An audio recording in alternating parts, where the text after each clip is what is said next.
साथियों, किसी भी सभा को चलाने के लिए एक अध्यक्ष की जरूरत होती है। कॉम्पिटिटिव एग्जाम्स क्लियर करें और हमारे घर का, हमारे परिवार का नाम रोशन करें, अपनी जिंदगी को अच्छा बेहतर बनाने की दिशा पकड़ें। लेकिन जब से मोदी जी की सरकार बनी तो इस देश में 90 के लगभग पेपर लीक हो रहे हैं। हमारा बच्चा दिन और रात लगकर मेहनत करता है और आप उस पर अपनी खून पसीने की कमाई लगाते हैं। वो उस बच्चे को भी एहसास है कि आप लोग उस पर अपने खून पसीने की कमाई लगा रहे हैं। वो भी जी तोड़ जान लगाकर मेहनत करता है। लेकिन अगर नीट जैसे पेपर की, सीबीएसई जैसी मार्किंग की और यूके ट्रिपल एसई की अगर विश्वसनीयता चली जाए, अब आप बताइए कि उसके बाद आपका बच्चा जो एग्जाम की तैयारी कर रहा है या हमारे घर का बच्चा एग्जाम की तैयारी कर रहा है, उसके दिल पर क्या बीतेगी, उसकी मनोवैज्ञानिक स्थिति क्या होगी।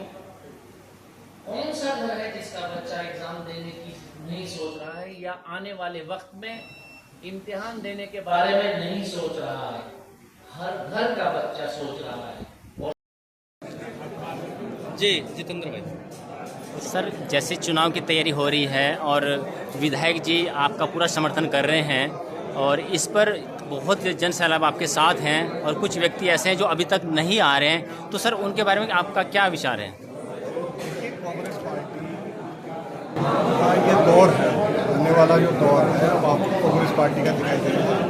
जन समर्थन लगातार हमारे साथ होता जा रहा है, पार्टी के साथ होता जा रहा है और हमारे गार्जियन के रूप में मोहम्मद काजी निजामुद्दीन साहब यहाँ पर पहुँचे हैं आशीर्वाद देने और हमारे युवा साथियों का मनोबल बढ़ाने के लिए यहाँ पर आए हैं। 17 तारीख की रैली को सफल बनाने के लिए युवाओं में उत्साह बढ़ने का काम उनके द्वारा किया गया है।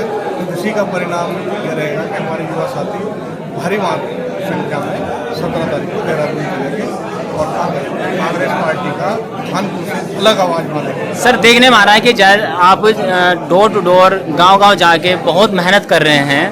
आपको क्या लगता है कि लोगों का समर्थन आपको मिलेगा? देखिए, कांग्रेस पार्टी आंदोलन से निकली हुई पार्टी है और हम उसके सिपाही हैं।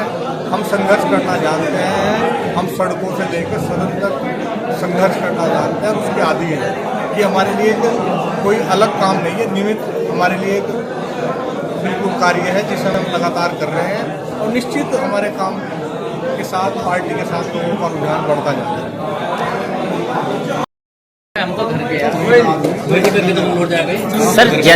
सर जैसे बताया गया है कि भाजपा डरी हुई, सर इसका लॉजिक क्या है? सर, जब लाखों की संख्या में छात्र ऑनलाइन अपने आप को रजिस्टर करेंगे और LIU की रिपोर्ट्स आ रही होंगी कि उस कार्यक्रम में बड़ी संख्या में लोग वहाँ शामिल होंगे, छात्र बड़ी संख्या में शामिल होंगे, तो भारतीय जनता पार्टी की सरकार को देश भर में ही नहीं उत्तराखंड में छात्रों के गुस्से का सामना करना पड़ रहा है और भारतीय जनता पार्टी कांग्रेस पार्टी से और राहुल गांधी जी से डरी हुई है।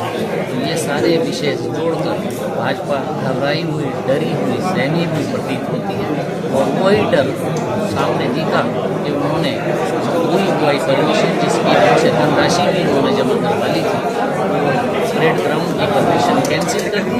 जब भी देहरादून में राहुल जी या अन्य पार्टियों के नेता आते हैं तो वो सिर्फ ज़्यादातर उनके कार्यक्रम परेड ग्राउंड में होते हैं। कोई परेड ग्राउंड में कार्यक्रम होना नई बात नहीं है। तो ये डर एक देखने को मिल रहा है जो भारतीय जनता पार्टी ने जिसका मुजाहरा इस परमिशन को कैंसिल करके किया। सर, लक्सर की जनता इस वक्त जितेंद्र भाई के साथ है, इस पर आपके क्या विचार हैं? लक्सर की जनता, कानपुर की जनता, हरिद्वार जिले की जनता, मंगलौर की जनता, सभी उत्तराखंड की जनता इस समय कांग्रेस पार्टी के साथ है और राहुल जी के साथ है। कांग्रेस पार्टी के लिए एक उम्मीद की किरण जनता के बीच में है। जितेंद्र जी इस समय काफ़ी मेहनत यहाँ कर रहे हैं, कांग्रेस के लोग मेहनत कर रहे हैं और उम्मीद करते हैं कि आने वाला वक्त कांग्रेस का होगा और यहाँ भारतीय जनता पार्टी बड़े मतों के साथ पराजित होगी और कांग्रेस पार्टी विजयी होगी और कांग्रेस पार्टी की सरकार होगी। फिर जो रुके हुए जनहित के कार्य हैं वो पूर्ण की जाएगी।